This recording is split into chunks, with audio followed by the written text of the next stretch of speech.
अंजनगाव सुरजी परिसरात शॉक लागून महिलेचा मृत्यू। अमरावती सतीश वानखडे प्रतिनिधी।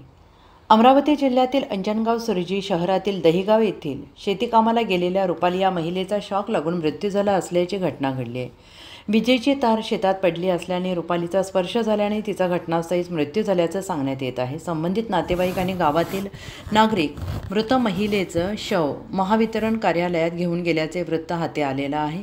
रुपालीच्या मृत्यूला जबाबदार असणाऱ्या महावितरण विभागातील संबंधित अभियंता आणि कर्मचाऱ्यांवर जोपर्यंत गुन्हे दाखल होणार नाही तोपर्यंत आम्ही मृतशव या ठिकाणावरून हलवणार नसल्याचं बोललं जात आहे आणि यासाठी मृत रुपालीचे नातेवाईक आग्रही आहेत।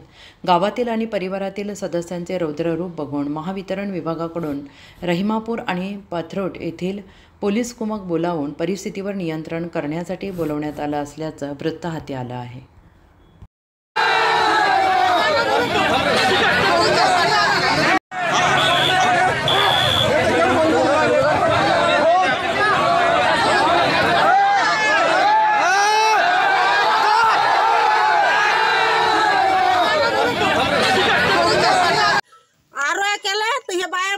बाय तडफडून राहिली तर वाणी म्हटलं काही असो आता काही करू नका, जे होऊन राहिलं ते होऊन राहिलं म्हटलं।